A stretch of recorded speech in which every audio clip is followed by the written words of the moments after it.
ओम श्री साई राम। साई प्रेम वाणी के हमारे आज के प्रसारण में आप सबका हार्दिक स्वागत है। आज हम आप सबके लिए लेकर आए हैं सुमधुर कार्यक्रमों की मनमोहक कड़ी। आज के प्रसारण में आप दिव्य संदेश कार्यक्रम के अंतर्गत भगवान बाबा द्वारा लिखित महाग्रंथ श्री राम कथा रसवाहिनी का एक भाग एवं दिव्यानुभव प्रोग्राम के अंतर्गत एक कथा वार्ता सुनेंगे। हम आदर्श जीवन आनंद उपवन के अंतर्गत एक परिचर्चा भी सुनेंगे। तो चलिए कार्यक्रम का शुभारंभ करते हैं।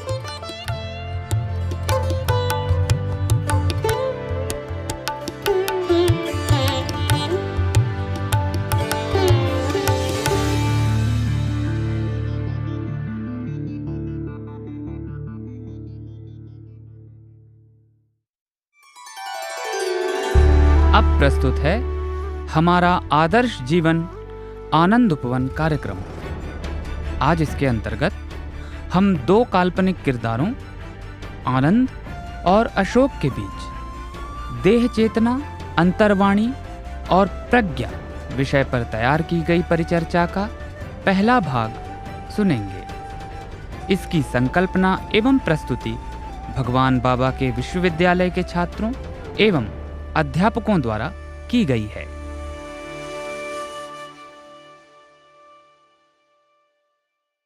साईराम आनंद, क्या हाल चाल है?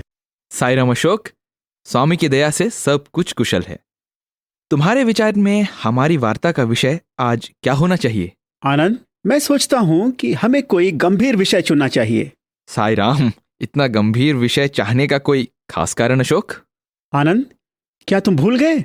मुझे कुछ दिनों के लिए बाहर जाना है और यह हम दोनों के बीच अंतिम रेडियो सत्संग होगा, फिलहाल अभी के लिए। इसलिए मैंने सोचा कि हमें अपना समय किसी छोटे मोटे विषय की अपेक्षा किसी विशेष सार्थक विषय पर बिताना चाहिए। तुमने बहुत अच्छा सोचा अशोक। अच्छा तो ठीक है, अगर ऐसा है तो मैं कॉन्शियस, कॉन्शियंस और कॉन्शियसनेस या देह चेतना, अंतर्वाणी और प्रज्ञा का विषय लेने की सलाह देता हूं, जिसकी बात कभी कभी स्वामी भी करते हैं। तुमने बहुत अच्छा विषय चुना आनंद। यह एक अच्छा, महत्वपूर्ण और रुचिकर विषय होगा। मुझे बहुत खुशी है कि मेरा सुझाव तुम्हें अच्छा लगा। अब ये बताओ कि तुम इसका शुभारंभ कैसे करोगे? आनंद, मैं सोचता हूँ कि मुझे पहले इन शब्दों के क्रम को समझाना होगा। और वो क्या होगा? इन तीनों में से कॉन्शियस या देह चेतना सबसे पहले आती है। यह सीढ़ी का पहला सोपान है। अगला सोपान है कॉन्शियंस या अंतर्वाणी और इन सब से ऊंचा और अंतिम सोपान है कॉन्शियसनेस या प्रज्ञा का। इन शब्दों का मतलब क्या होता है और उनके बीच में ये क्रम क्या है अशोक? मैं उसी के बारे में बताने जा रहा हूं आनंद। मुझे कॉन्शियस या देह चेतना से शुरुआत करने दो। मुख्य रूप से इसका संबंध अवेयरनेस या चेतना से होता है। जहां तक हमारे विषय से इसका संबंध है और अधिक स्पष्ट रूप में कहें तो इसका तात्पर्य बाह्य संसार की जानकारी से है। एक आदमी को जागृत तब कहा जा सकता है जब वह अपने चारों ओर जो कुछ भी हो रहा है उससे अवगत रहे। अशोक, क्या मेरा यह कहना सही होगा कि इस तरह की अवेयरनेस या चेतना मस्तिष्क और इंद्रियों से संबंधित आंतरिक शक्ति है? तुम्हारा कहना बिल्कुल सच है आनंद। और जैसा कि मैंने तुमसे अभी अभी बताया, अपने वार्तालाप में सचेत रहने का मतलब बाह्य संसार की गतिविधियों से अवेयर या अवगत रहना है। यह क्रियाविधि पूरी तरह से इंद्रियों और मस्तिष्क के सहयोग से संचालित होती है। और ये एक ऐसी क्षमता है जिसे जानवर भी रखते हैं? तुमने फिर ठीक कहा। हम सबको, यहाँ तक कि जानवरों को भी इस क्षमता की आवश्यकता अपना अस्तित्व बनाए रख सकने के लिए बाह्य संसार के प्रति सचेत रहने के लिए होती है। मेरे ख्याल में इंद्रियां कंप्यूटर की आईओ डिवाइसेस अर्थात कंप्यूटर में सूचना ले जाने और कंप्यूटर से सूचना ले आने वाले साधनों की तरह होती है और मस्तिष्क सीपीयू या केंद्रीय विधान इकाई की तरह।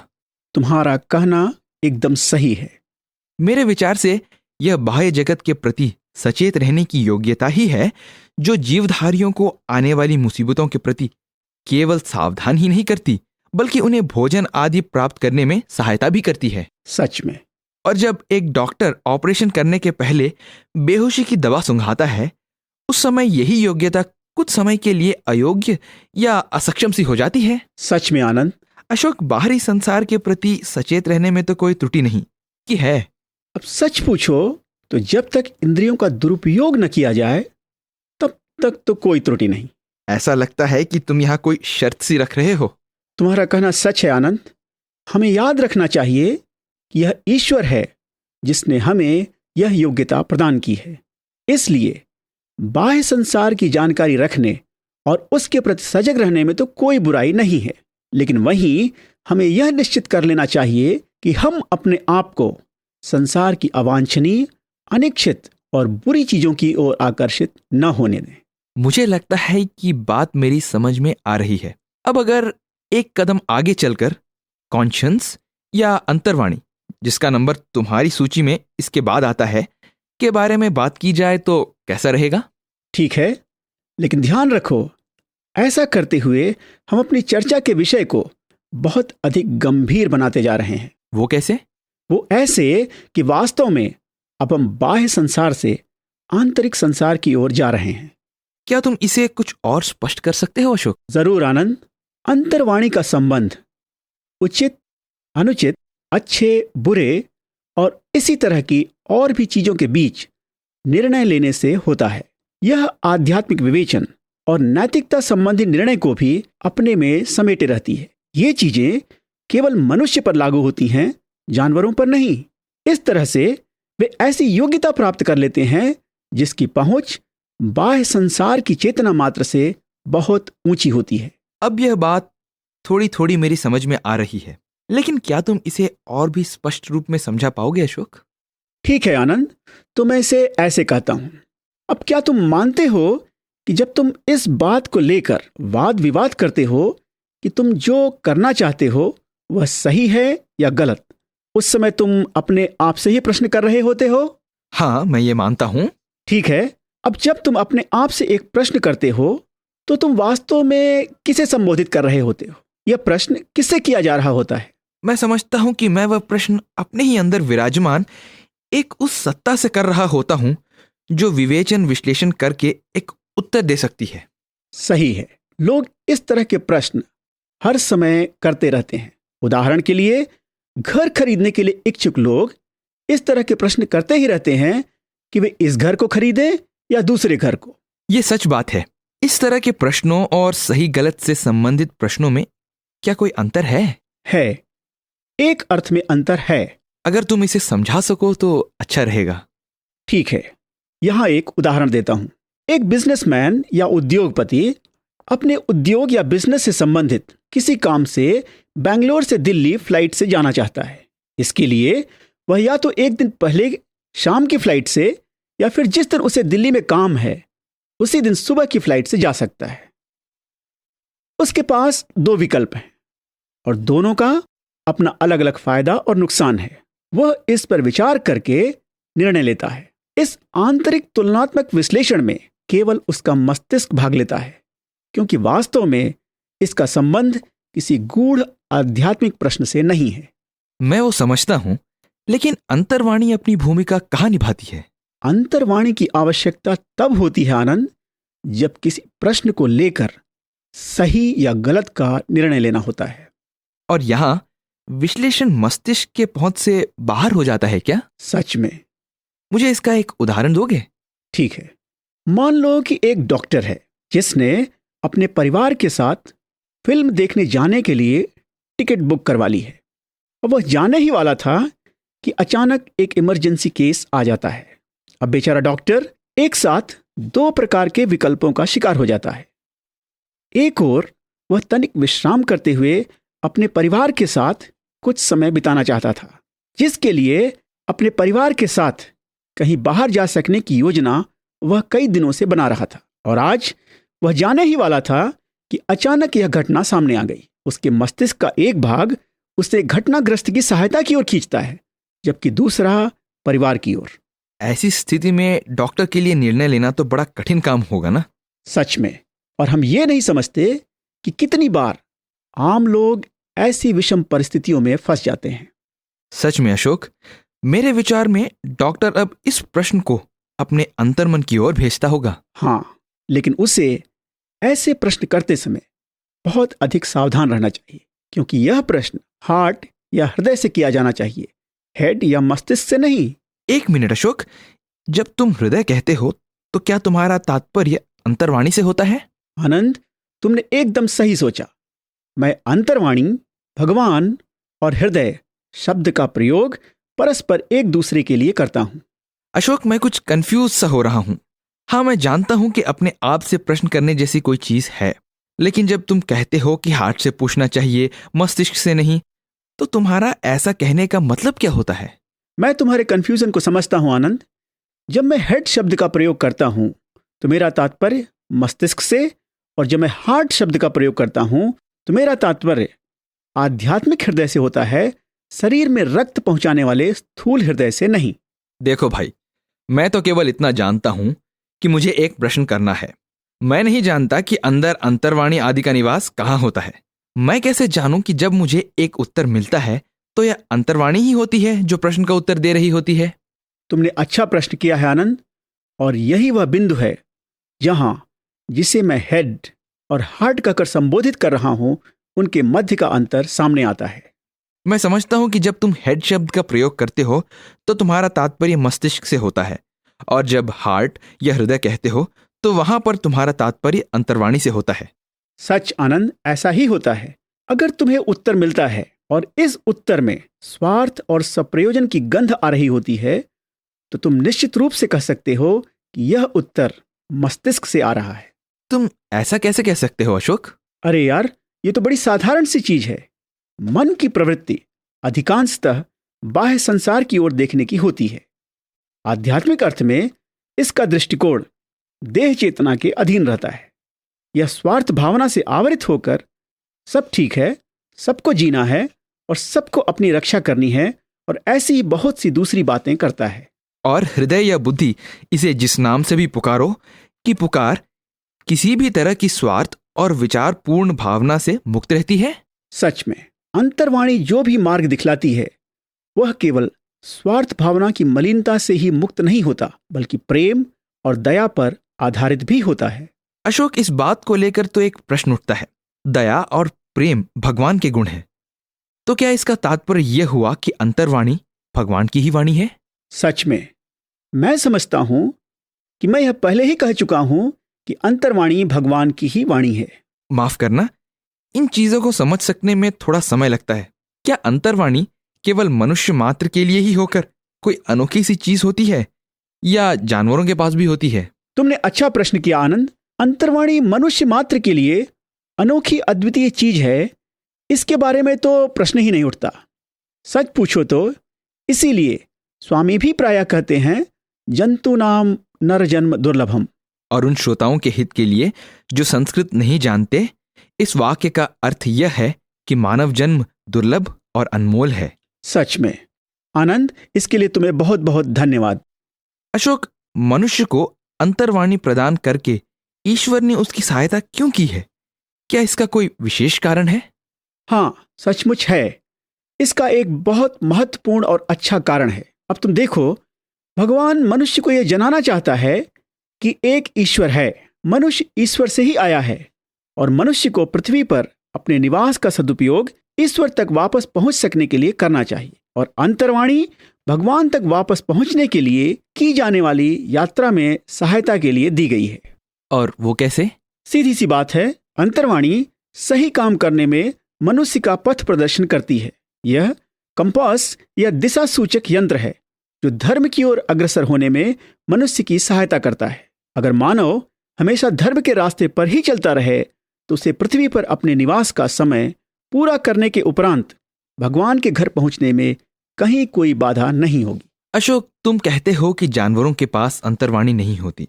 क्या इसका तात्पर्य यह है कि पाप संबंधी विचारधारा उन पर लागू नहीं होती? तुमने एक बार फिर बहुत ही अच्छा प्रश्न किया है आनंद।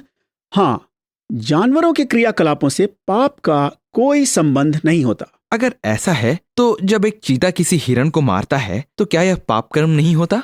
नहीं, बिल्कुल नहीं। देखो, क्षुधा शांति के लिए चीते द्वारा हिरण का मारा जाना एक स्वाभाविक या पूर्व निर्धारित कर्म है। शिकार और शिकारी परस्पर प्रकृति में एक तरह का संतुलन बनाए रखते हैं। जब चीता मरता है तो यह गिद्ध, कौवों आदि के लिए भोजन बन जाता है। यह सब प्रकृति के जटिल आहार चक्र का एक भाग है। ठीक है, क्योंकि मनुष्य अंतर्वाणी संपन्न है, इसका मतलब यह हुआ कि उसकी पृथ्वी पर भूमिका दूसरे हर वर्ग के प्राणियों से अलग है। ठीक? 100% ठीक।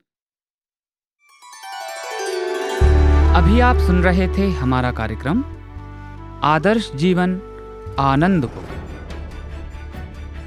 आज आपने 2 काल्पनिक किरदारों आनंद और अशोक के बीच देह चेतना, अंतर्वाणी और प्रज्ञा विषय पर तैयार की गई परिचर्चा का पहला भाग सुना।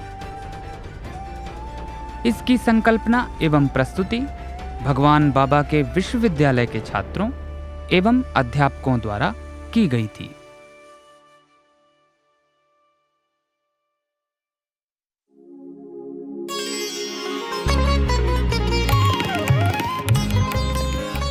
अब प्रस्तुत है दिव्य संदेश। इसके अंतर्गत भगवान बाबा द्वारा लिपिबद्ध किए गए महाग्रंथों में से एक श्री राम कथा रसवाहिनी का एक भाग आज हम प्रस्तुत करने जा रहे हैं। दिव्य संदेश, साई संदेश, दिव्य संदेश, साई संदेश।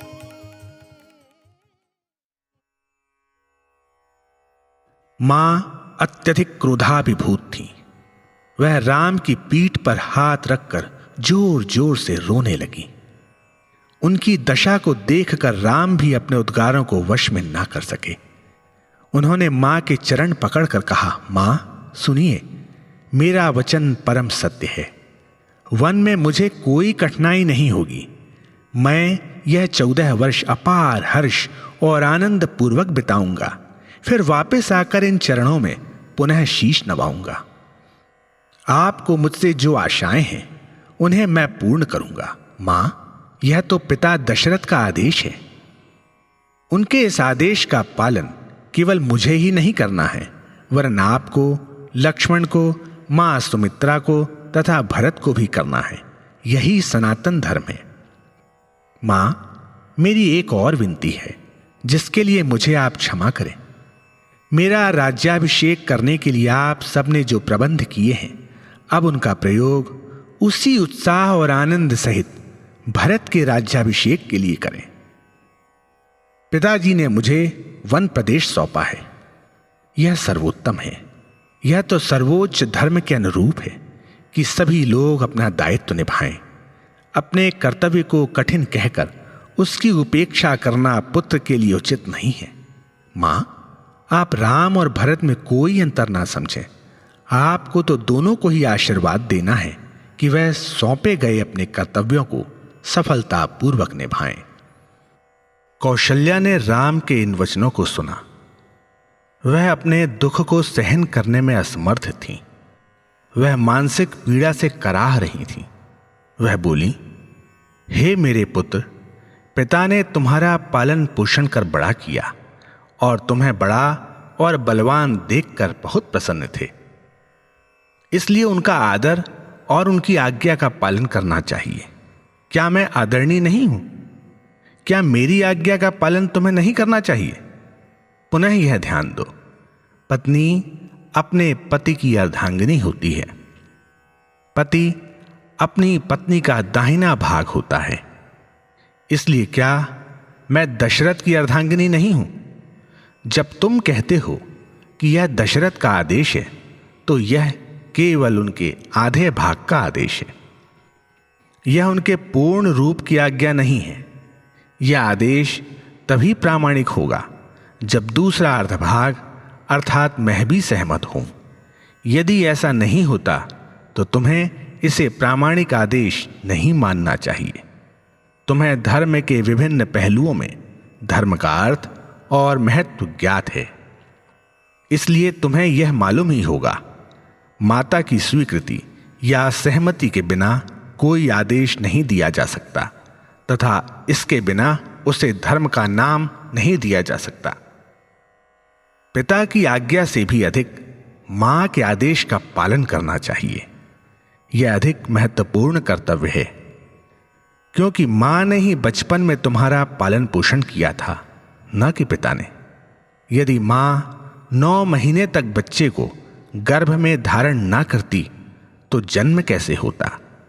उस मां को अब तुम दुखाग्नि में डालकर कहते हो, यह पिता का आदेश है, मुझे अवश्य इसका पालन करना चाहिए। मैं ऐसे आचरण को पवित्र नहीं मानती। मां के लिए बेटे से बढ़कर अन्य कोई संपत्ति नहीं है। मेरे समान माताओं के लिए तो पुत्र ही सब कुछ है। जब बेटा ही मुझे तिरछी नजर से देखकर पिता की आज्ञा को प्रमुखता देता है, तो फिर मुझे स्वर्ग प्राप्त करने तथा वहां दिव्यामृत पर जीवित रहने से भी क्या लाभ? इससे तो मैं नरक ही भोगूंगी। हाय, यदि मेरा पुत्र मेरे साथ हो तो मेरे लिए वही स्वर्ग है। राम, अब मैं क्या करूं? मैंने अपने जीवन में कभी भी प्रसन्नता या सुख का आस्वादन तक नहीं किया। जन्म से ही मैं अपने मां पिता द्वारा आरोपित बंधनों में बंधी रही। फिर मुझे यह चिंता लगी रही कि न जाने मुझे कैसे चरित्र और आचरण वाला पति मिलेगा। अंत में मेरा विवाह तुम्हारे पिता से हुआ। अनेक वर्षों तक मुझे निसंतान होने का दुख सताता रहा। फिर मुझे तुम्हारे पिता की अन्य पत्नियों की कलह सहनी पड़ी। उस दिन से आज तक मुझे शांति नहीं मिली। मुझे नहीं मालूम कि मेरे किस जन्म के पुण्य के फलस्वरूप मुझे तुम जैसा बेटा मिला। अब तुमसे भी इस प्रकार विछोह हो रहा है। मैं खुश कब रही? मेरा जीवन विषाद की एक गहन नदी बन गई है।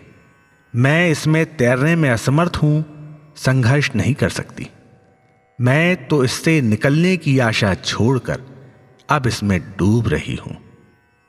तुम ही वह सहारा हो जिसे पकड़कर मैं बाहर निकल सकती हूं।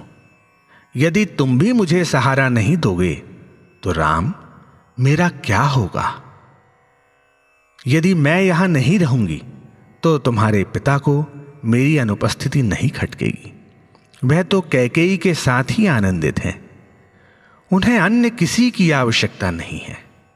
इसलिए यहां रहने और विरह की आग में तड़फकर अंततः प्राण त्याग से अच्छा है कि अपने बेटे का सुंदर मुख हमेशा देखती रहूं, चाहे मुझे जंगल में खाना या पानी मिले या ना मिले, लेकिन मैं उस आनंद में ही जीवित रहूंगी। यद्यपि राम ने भी मां के कथन की प्रामाणिकता अनुभव की, लेकिन वह अपने पिता की आज्ञा पालन के कर्तव्य से और अपने इस प्रण से बद्ध थे कि वह अपने कर्तव्य को पूरी तरह निभाएंगे। तभी लक्ष्मण ने बीच में टोकते हुए कहा, भैया, मां के वचन तो परम सत्यपूर्ण होते हैं। मां तो पिता से भी बढ़कर आदरणीय या पूजनीय होती है। वेदों में कहा गया है, मातृदेवो भव, पितृदेवो भव। इस प्रकार माता को प्रथम स्थान और पिता को द्वितीय स्थान दिया गया है। इसके अनुसार पहले कहा गया है कि माता को परमात्मा मानो, फिर बाद में कहा गया है कि पिता को परमात्मा मानो। अतः आपके लिए यह उचित नहीं है कि आप अपनी प्रतिज्ञा पर इतने दृढ़ रहें और मां को इतना दुख पहुंचाएं। राम ने उनको रोकते हुए कहा, लक्ष्मण, तुम ऐसी मां के कथनों का समर्थन कर रहे हो जो संतान के मोह पाश में फंसी हुई है। पिता के उस आदेश का पालन करो जो साम्राज्य, संपूर्ण विश्व तथा मानव जाति के कल्याण से संबंधित है। तुमने इस आदेश के आंतरिक उद्देश्य और अभिप्राय को नहीं समझा। केवल धर्म ही मनुष्य के अन्य 3 पुरुषार्थों अर्थ, काम और मोक्ष को स्थापित कर सकता है। इसकी शुद्धता के विषय में संदेह या तर्क करने की आवश्यकता नहीं है। जब मनुष्य केवल मात्र अर्थ संचित करने का कार्य करता है तो विश्व उससे घृणा करता है। जब मनुष्य पूर्ण स्वार्थ हेतु कार्य करता है तो विश्व इसे अवमानी कहकर उसकी अवमानना करता है। इसलिए मनुष्य का प्रत्येक कार्य धर्मानुरूप होना चाहिए। लक्ष्मण, यही नहीं, दशरथ हमारे पिता, गुरु और राजा हैं। वह चाहे हमें किसी कामनावश, किसी के प्रति क्रोधवश या किसी के प्रति स्नेह या प्रेमवश जो भी आदेश दें, उसमें हमें कोई मतलब नहीं। हमें तो उनके आदेश का मात्र पालन करना है। इसका उल्लंघन करने का कोई कारण नहीं है। कोई पापी पुत्र आदेश का उल्लंघन कर सकता है, लेकिन मैं वैसा पुत्र नहीं हूं। पिता मुझे जो भी आदेश देंगे, मैं उसे श्रद्धापूर्वक शिरोधार्य करूंगा। इसके संबंध में शायद तुम्हें कुछ शंका हो। जब कोई पिता मूर्खता या कामवश अपनी शक्ति एवं बुद्धि से वंचित हो, नश्वर और अनश्वर में अंतर न जानकर स्वार्थ सिद्धि हेतु दूसरों के षड्यंत्र में विश्वास करके अपने पुत्र को कष्ट दें, तो तुम पूछ सकते हो कि क्या पुत्र को पिता में विश्वास रख उसके आदेश का पालन करना चाहिए? निसंदेह उसे करना चाहिए, चाहे वे मूर्ख या क्रूर राजा हो। लेकिन क्या तुम उनके पुत्र नहीं हो? अतः तुम्हारी पदवी पिता से निम्नतर है और पिता ही सदैव उच्च हैं। यही सिद्धांत सभी कर्तव्य और अधिकार निर्धारित करता है। पुत्र को जो भी भ्रम या शंका हो, उसे वह स्पष्ट कर सकता है। उसे पिता के आदेश को मूर्खतापूर्ण या असंगत कहकर इसका उल्लंघन नहीं करना चाहिए। यह पहलू भी देखो, दशरथ अति कुशल, महान वीर तथा पराक्रमी योद्धा और धर्म स्तंभ हैं। वह अपने वचन को पूर्ण करने के लिए दुख में संघर्षरत हैं। उन पर कैकेयी के मोह या काम वासना का पर्दा नहीं पड़ा है, बल्कि वह तो अपने दिए गए वचन को पूर्ण करने की परमावश्यकता से बाध्य हैं। इसके अतिरिक्त उन्होंने कैका से यह भी कहा था कि वह कोई भी वरदान मांग ले, चाहे उस वरदान से उनके स्वयं को जीवन को कोई चोट पहुंचे। मैं इस बात से कभी सहमत नहीं होऊंगा कि वह कामाभिभूत हैं। पिताजी इसलिए दुखी हैं चूंकि अब उन्हें अपने वचन के परिणाम से बचने का कोई मार्ग नहीं दिख रहा है। लक्ष्मण, हमारे पिता अपने पूर्वजों से भी अधिक धर्मपरायण हैं। उनका यश तीनों लोकों में व्याप्त है। यदि उनकी रानी उन्हें छोड़कर अपने पुत्र के साथ चली जाए, तो क्या यह मानवता के लिए एक बुरा उदाहरण नहीं होगा? जीवन अल्पकालिक है, इसका समय सीमित है। अधार्मिक कर्म करके अपने यश को खो देना मेरे या तुम्हारे किसी के लिए उचित नहीं है। फिर मां की ओर मुड़ते हुए उन्होंने करुण स्वर में आग्रह करते हुए कहा, माता, वह और कुछ कहते उससे पहले ही कौशल्या गहन विषाद से जड़वत हो गई। उन्हें मालूम हो गया कि राम के निश्चय को बदलने के लिए उनके सभी प्रयास निष्फल हो गए थे। उन्होंने पाया कि अब उनके पास राम को आशीर्वाद देकर वनवास के लिए भेजने के अलावा अन्य कोई चारा नहीं रह गया था। उन्होंने सोचा कि वह जितना अधिक प्रलाप करेंगी, राम को उतना ही दुख होगा। इस बीच लक्ष्मण भाव विफल हो गए। उनके नेत्र लाल हो गए। वह अपने शरीर की सुध-बुध खो बैठे। वह भूल गए कि वह कहां और किन लोगों के बीच हैं। उनके होंठ सूख गए, जीभ अकड़ गई। सिर झुकाए वह एकटक भूमि की ओर निहारते रहे। आंसुओं की झड़ी लग गई। राम लक्ष्मण की यह दशा देख रहे थे। उन्होंने सोचा कि लक्ष्मण को इस अवस्था में छोड़ना उचित ना होगा।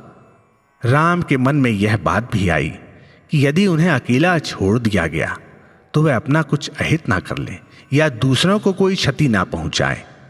राम के मन में यह विचार भी आया कि यदि लक्ष्मण से ऐसी कोई दुर्घटना हो गई तो लोग उन्हें ही उसके लिए दोषी ठहराएंगे। इसलिए लक्ष्मण को शांत करने के उद्देश्य से उन्होंने उन्हें संबोधित करते हुए कहा, भाई, अपने मन से क्रोध को निकाल दो। क्रोध की ज्वाला पाप कुंड में समिधा के समान है। तुम्हें यह सोचकर संभवतः दुख होगा कि रामचंद्र का घोर अपमान और निरादर किया गया है, लेकिन सत्य और धर्म के मार्ग पर चलने के लिए आदर निरादर सब एक समान है। वह ना एक की ओर झुकता है और ना दूसरे से विमुख होता है। तुम वीर हो, धीरज से काम लो। यहां रहकर पूज्य पिता की सेवा करो और इस तरह जीवन के महत्वपूर्ण उद्देश्य को पूरा करने में अपना समय व्यतीत करो। अपने बड़े भाई राम के मुख से ऐसे आशीर्वचन सुनकर लक्ष्मण का धैर्य टूट गया। वह बोले, भैया, जब मेरे प्रिय राम ही वन जा रहे हैं तो इस निष्प्राण शरीर से किसकी सेवा करने के लिए मैं यहां रहूं?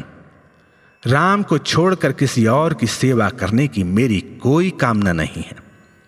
आप अपने धर्म का, कर्तव्य भावना का आदर करते हैं। मेरा भी कुछ कर्तव्य है और मैं भी उसका उतना ही आदर करता हूं, इसलिए मैं आपके साथ चलूंगा। मुझे किसी की आज्ञा की आवश्यकता नहीं। कैकेयी के वचनों से बंधे लोगों में मैं शामिल नहीं हूं। अगर मैं उनके साथ जोड़ भी दिया गया तो मैं कैकेयी की आज्ञा का पालन नहीं करूंगा और ना उनके चाटुकारों की आज्ञा का। राम को छोड़कर किसी दूसरे को मुझे आदेश देने का अधिकार नहीं है और ना ही किसी को मेरी गतिविधियों और आचार विचार के विषय में आज्ञा देने का अधिकार है। इसलिए हे राम, मैं अभी यहीं वल्कल वस्त्र धारण करके अपने केशों की जटा बनाकर आपके पीछे पीछे चलने के लिए तैयार हो रहा हूं। इन्हीं शब्दों के साथ लक्ष्मण ने अपने राजसी वस्त्राभूषण उतार दिए और अभिषेक कक्ष की ओर बढ़ते हुए अपने आभूषण और रेशमी वस्त्रों को पृथ्वी पर फेंक दिया। कुंडल और गले का हार उतार फेंका और इस प्रकार वह अपने भाई राम के साथ वन गमन के लिए तत्पर हो गए। अपने प्रति लक्ष्मण की इस निष्ठा और त्याग भावना को देखकर राम का हृदय पसीज गया। लक्ष्मण के निकट जाकर उनके कंधे पर हाथ रखकर स्नेह भरे शब्दों में उन्होंने कहा, भाई, तुम जैसा अनुज पाकर मेरे हर्ष की कोई सीमा नहीं है। मैं बहुत भाग्यवान हूं कि मुझे तुम्हारे जैसा भाई मिला। तुम्हारे मेरे साथ चलने पर मां कौशल्या के मन को कुछ शांति मिलेगी। मैं 14 वर्ष का वनवास कैसे काटूंगा और वनवास की अवधि पूरी करके मैं अयोध्या वापस लौट सकूंगा, इस विचार से वह बहुत भयभीत और विचलित हैं। जाओ और मां के हृदय से शंका और भय को दूर कर उन्हें शांत करो। हम इस प्रकार यहां जितना समय बिताएंगे उतनी ही पिताजी के मन में आकुलता बढ़ती जाएगी। कैकेयी ने उनके मन में यह शंका पैदा कर दी होगी कि मैं संभवतः जाऊं या नहीं, इसलिए अब मैं सीता के पास जाकर उन्हें सूचित कराता हूं और कैकेयी के महल में जाकर पिताजी को दंडवत प्रणाम करूंगा। इस बीच तुम मां सुमित्रा के पास जाकर मेरे साथ चलने के लिए उनकी आज्ञा लो। इतना कहकर राम ने कौशल्या की एक बार परिक्रमा की और सादर उनके चरणों में गिर पड़े। तभी दासियों, परिचारिकाओं और रनिवास में उपस्थित अन्य नारियों ने रोना बिलखना शुरू कर दिया, मानो उन पर अचानक कोई भारी विपदा आ पड़ी हो। लेकिन राम जब खड़े हुए और आशीर्वाद पाने की प्रतीक्षा में थे तो स्थिर चित्त कौशल्या ने उन्हें अपनी छाती से लगा लिया।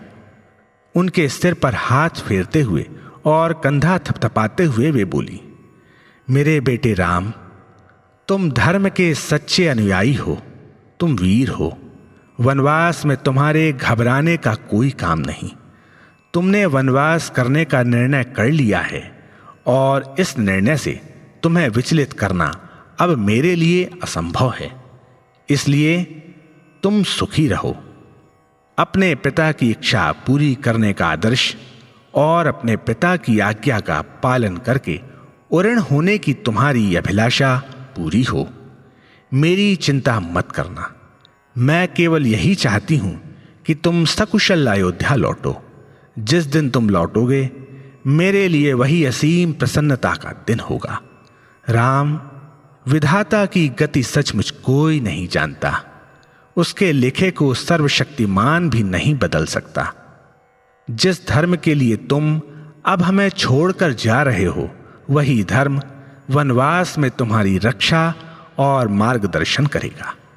राम, कितना अच्छा होगा यदि 14 वर्ष की यह अवधि पलक झपकते बीत जाए और मैं इस समय वनगमन के लिए तत्पर राम के स्थान पर वनवास से लौटे राम को देखूं।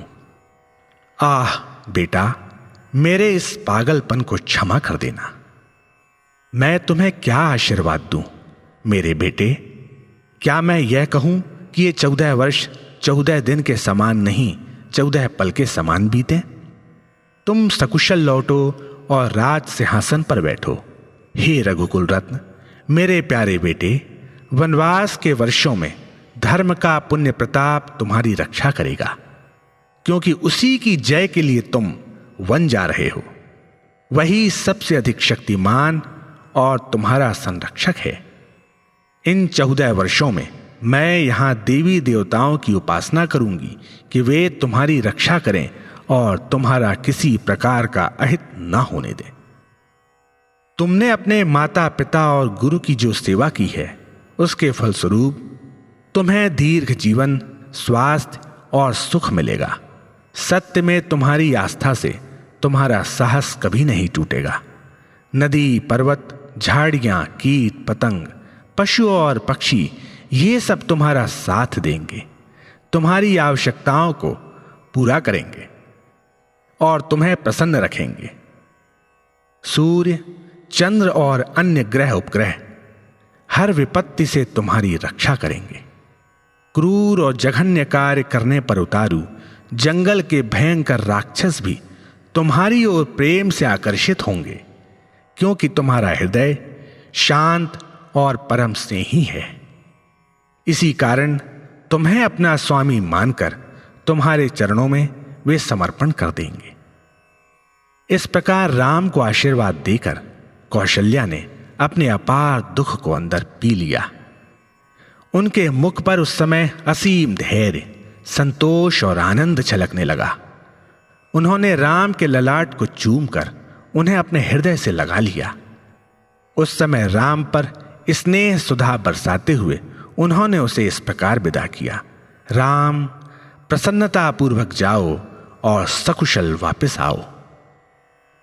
राम अपनी मां के स्नेह की गहराई को समझते थे। उन्होंने श्रद्धापूर्वक अपनी मां का बारंबार चरण स्पर्श किया और कहा, मां, दुखी मत होना, भोजन और सोना कम मत करना, स्वास्थ्य का ध्यान रखना, हर क्षण मेरा स्मरण स्थिर तथा शांत चित्त से करना। आपकी शुभकामनाएं मेरी रक्षा तथा समृद्धि में सहायक होंगी। आप यहां दुखी होंगी तो मैं वहां कैसे सुखी रह सकता हूं? मुझे वहां सुखी रखने के लिए आपको यहां सुखी रहना ही पड़ेगा। आप मुझे यहीं से पूर्ण हृदय से आशीर्वाद देते रहिए। इतना कहकर मां से बिछुड़ने की व्यथा को साथ लेकर किंतु अपना कर्तव्य करने को तत्पर राम वहां से विदा हो गए। राम जनसंकुल राजपथ पर नंगे पांव चल रहे थे। सद्गुणों के साक्षात प्रतीक राम को इस प्रकार देखकर जनता हतबुद्धि रह गई। नगरवासियों ने सुना था कि राम वनवास के लिए जा रहे हैं, किंतु उन्हें विश्वास नहीं हो रहा था। वे मन ही मन भगवान से प्रार्थना कर रहे थे कि राम वनवास की खबर झूठी हो, किंतु जब उन्होंने नंगे पांव जाते देखा तो उनके हृदय बैठ गए और राम के राज्याभिषेक के समाचार से उन्हें जो आह्लाद हुआ था वह असीम दुख में बदल गया। जो चेहरे पहले आह्लाद से दमक रहे थे वे म्लान पड़ गए। राम सिर झुकाए बिना किसी की ओर देखे सीता के कक्ष की ओर बढ़ रहे हैं।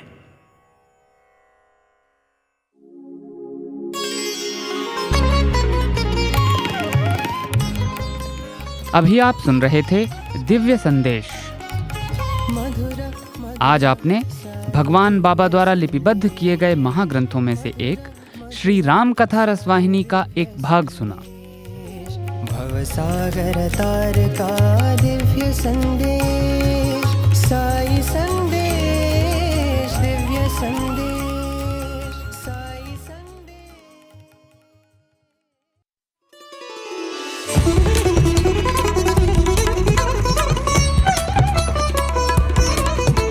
आप सुन रहे हैं रेडियो साईं प्रशांति निलयम से हिंदी प्रसारण साईं प्रेम वाणी।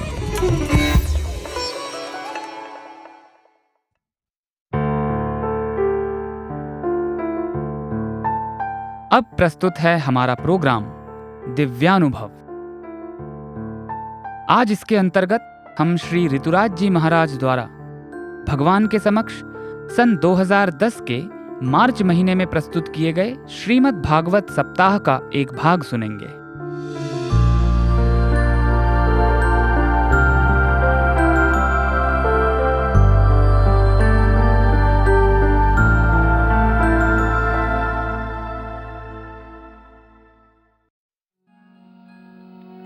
यद यद आचरति श्रेष्ठस्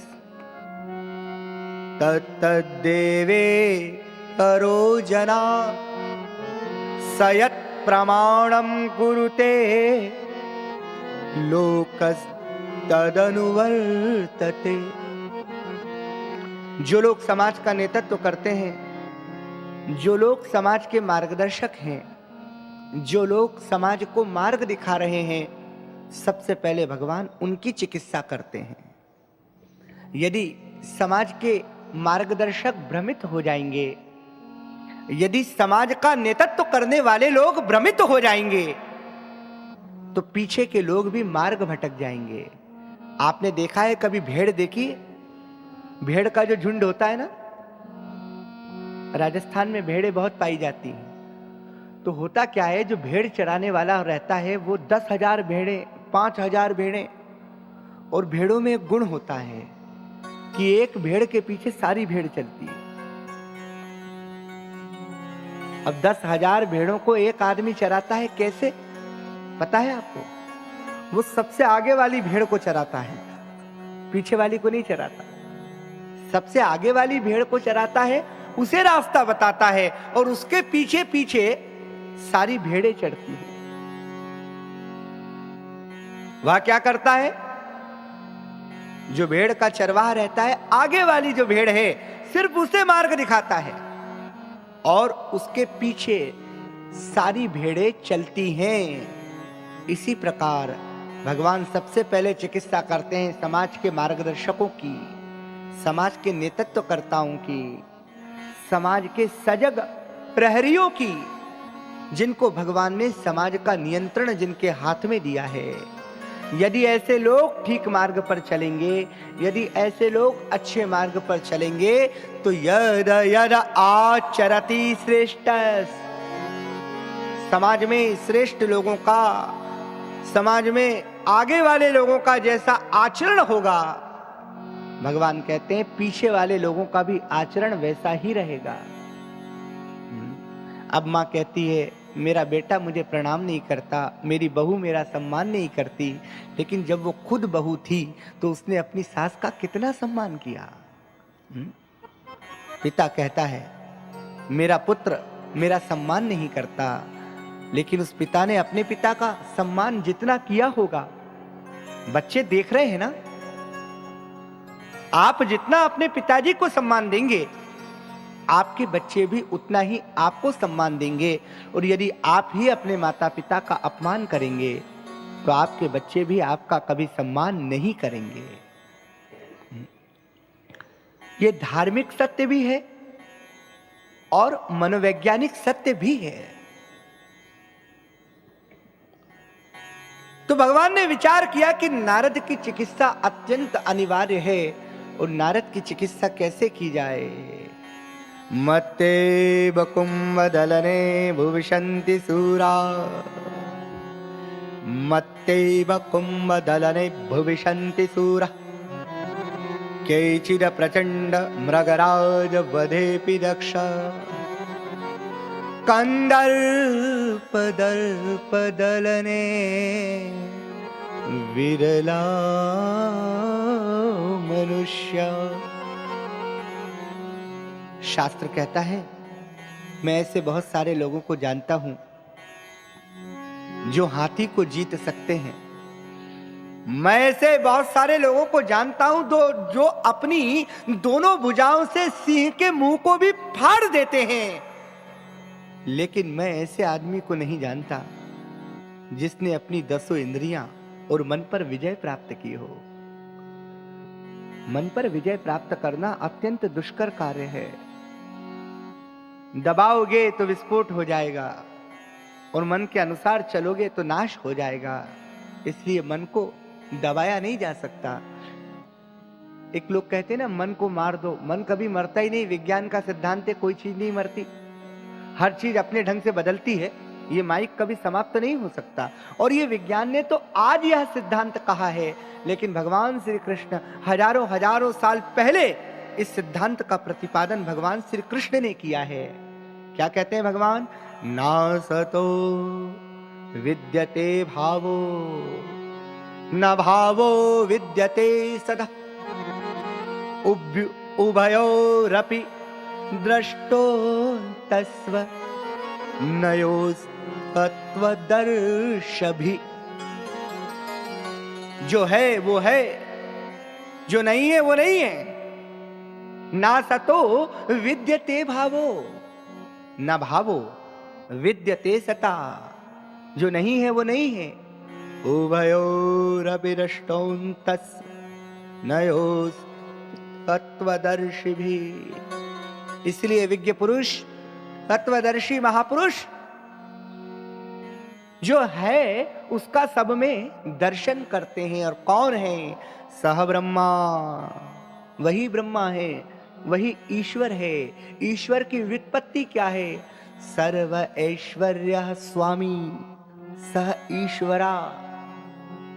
ईश्वर का अर्थ है जो जगत के सारे ऐश्वर्यों के स्वामी हैं, उनका नाम ईश्वर है। और जो भगवत्ता से भरे हुए हैं वो श्री भगवान हैं।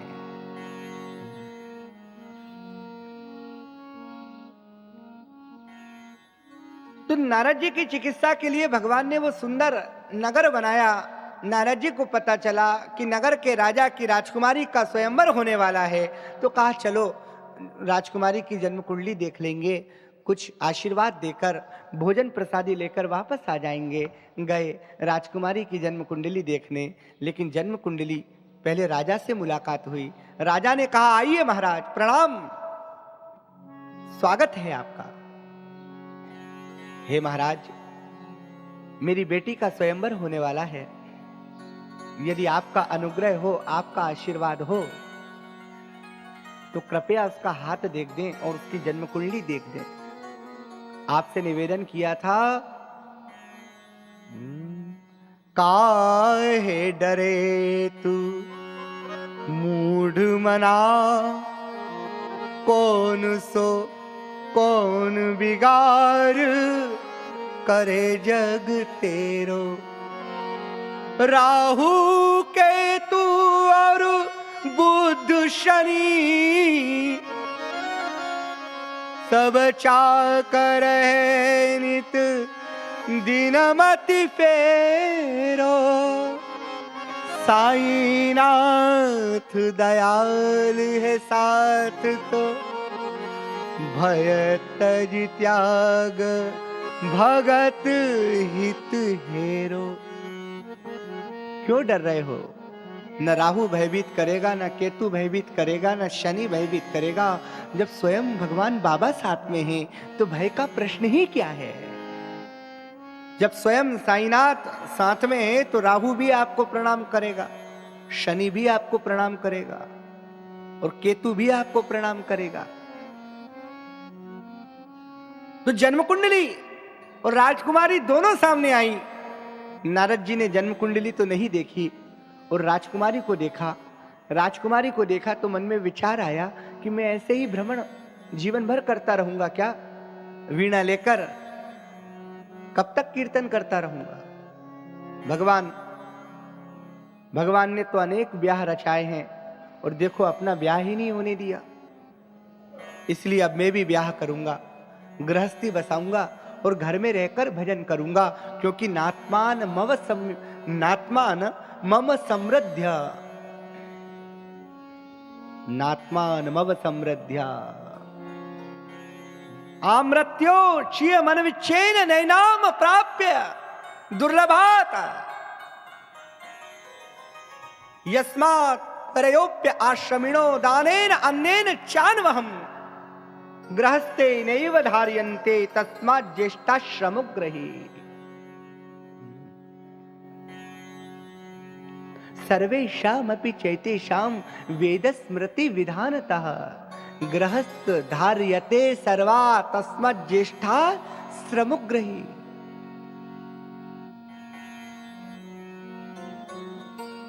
ये जो आश्रम है ना, कौन कौन से? ब्रह्मचर्य है ना, फिर गृहस्थ, फिर वानप्रस्थ, फिर सन्यास। कठोपनिषद में भगवान यम नचिकेता को कहते हैं कि नचिकेता त्रि अग्नि नचिकेता, नचिकेता ये अग्नि भीतर जला और सुन, अपने जीवन में एक संधि कर। नचिकेता ने कहा कौन सी संधि? सुने, ब्रह्मचर्य से गृहस्थ प्रथम संधि, यानी एक अग्नि जली। गृहस्थ से वानप्रस्थ दूसरी अग्नि जली। ये आंतरिक यज्ञ की बात कर रहे हैं। और वानप्रस्थ से सन्यास, तो यह तीसरी अग्नि जली। पर व्यक्ति ना तो ब्रह्मचर्य का पालन करता है, न श्रेष्ठ गृहस्थ बनता है, न श्रेष्ठ वानप्रस्थी बनता है, न श्रेष्ठ सन्यासी बनता है। सन्यासी बनने का अर्थ वस्त्र बदलना नहीं है, वानप्रस्थी बनने का अर्थ घर छोड़ना नहीं है। यानी अब बहुत हो गया, जीवन भर खूब नौकरी कर ली, खूब चाकरी कर ली, अब तो भगवान की नौकरी करो, अब तो भगवान का काम करो। अपना काम तो आपने खूब किया ना, अब तो बाबा का काम करो। और भगवान बाबा कहते हैं कि तुम मेरा काम करो, मैं तुम्हारा काम करूंगा।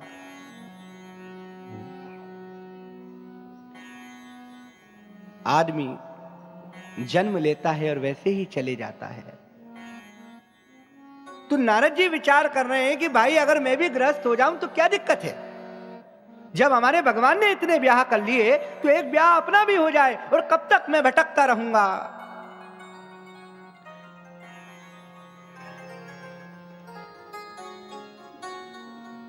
इस सुनहरी धूप में ऐसे सहर होगी नहीं, कोई हंगामा करो ऐसे बसर होगी नहीं। अब क्या किया जाए? नारद जी के पिताजी माताजी तो सब भगवान नारायण हैं। तो नारद जी महाराज भगवान श्रीमन नारायण के पास आते हैं। नारायण तो नारायण हैं। भज गोविंद गोविंद गोपाला, भज गोविंद गोविंद गोपाला, भज गोविंद गोविंद गोपाला, भज गोविंद गोविंद गोपाला।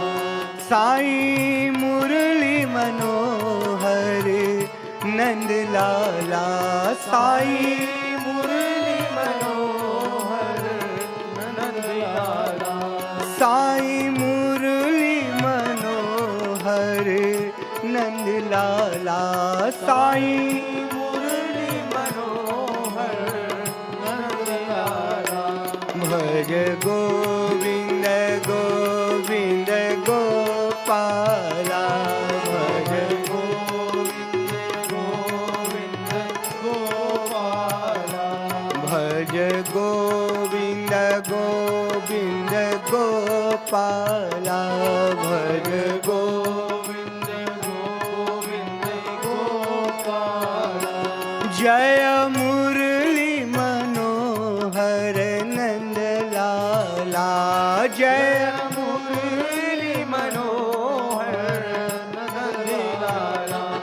जय मुरली मनोहर नंद लाला, जय मुरली मनोहर नंद लाला।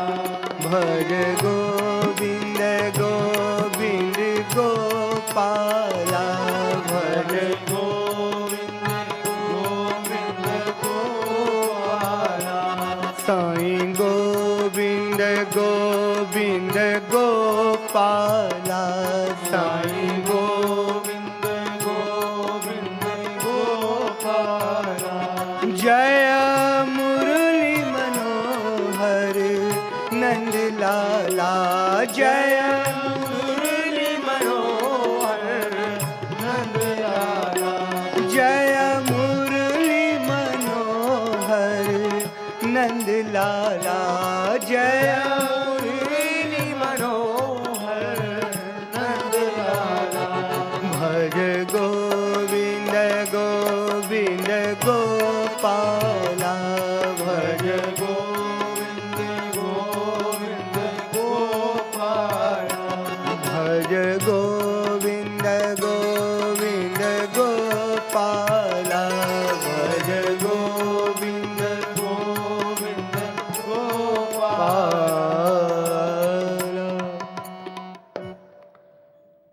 नारायण नारायण नारायण। ये कहते कहते जैसे ही देवर्षि नारद वैकुंठ पहुंचे तो भगवान श्री नारायण नारद को देखकर मुस्कुराए। भगवान तो आने के पहले ही नारद के मन की बात जान गए थे। आओ नारद। प्रभु, आज तो आप बड़ी शोभा दे रहे हैं। भगवान जानते हैं कि आज कुछ मांगना है, इसलिए प्रशंसा कर रहा है। नारद, बड़ा आनंद हुआ तुम आए, बताओ क्या चाहिए।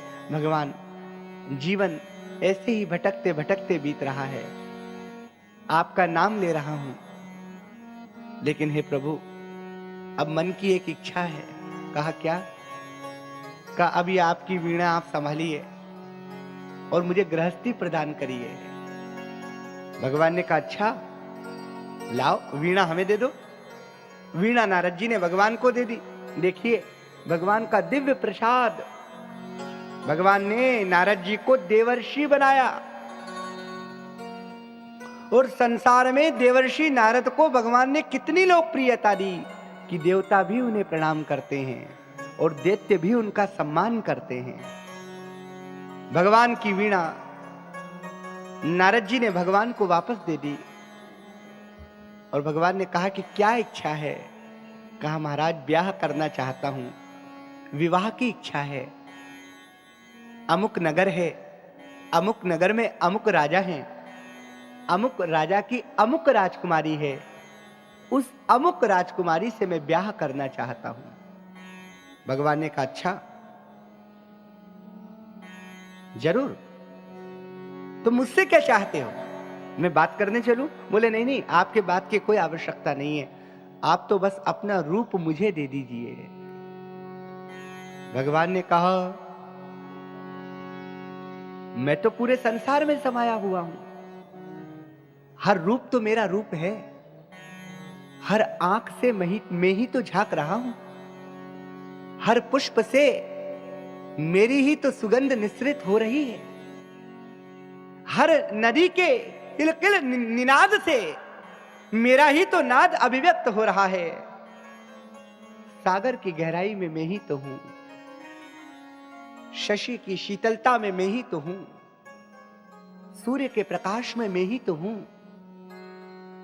कैलाश के गौरी शंकर पर मैं ही तो हूं, सुमेरु के अंतस्थल में मैं ही तो हूं, वेदांत का सारगर्भित सिद्धांत मैं ही तो हूं। नारद, नाम बताओ कि रूप कौन सा चाहिए? कहा प्रभु, आपका तो हर रूप सुंदर है। नाथ, बस आपका रूप चाहिए। भगवान ने कहा ठीक है, मेरा ही रूप दिया। कौन सा रूप? वानर का रूप। भगवान को वानर बहुत प्रिय है। विशेष प्रेम है। इसलिए तो हनुमान जी से कहा, तुम मो भरत प्राण ते प्यारे। हनुमान, तुम तो मुझे भरत से भी ज्यादा प्यारे हो और प्राणों से भी ज्यादा प्यारे हो।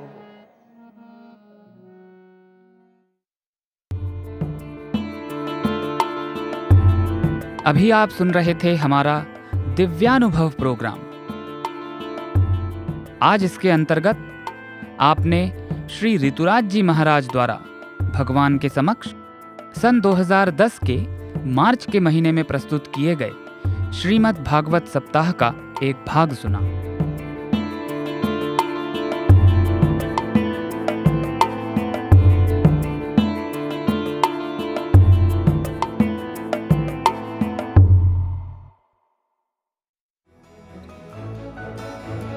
इसी के साथ हमारे साई प्रेम वाणी कार्यक्रम का समापन होता है। उम्मीद है हमारा आज का कार्यक्रम आपको पसंद आया होगा। अपने सुझावों को हम तक जरूर भेजें। हमारा व्हाट्सएप नंबर है 9393258258 9393 258 258। हिंदी भाषा में हमारी ये सभी प्रस्तुतियाँ YouTube पर भी उपलब्ध हैं। इन्हें वहां देखने या सुनने के लिए हमारे YouTube चैनल को सब्सक्राइब करें और कमेंट बॉक्स पर अपने सुझाव देना ना भूलें। हमारे प्रिय स्वामी से ये प्रार्थना है कि आपकी भक्ति का साथ हमें दीजिए, जो कभी न टूटे वो विश्वास हमें दीजिए। देख कर जो तड़प उठे पराई पीड़ा में, दिल की ऐसी धड़कन साईनाथ हमें दीजिए। इस भाव भरी प्रार्थना के साथ साई प्रेम वाणी के इस प्रसारण को विराम देते हैं। धन्यवाद। साई राम।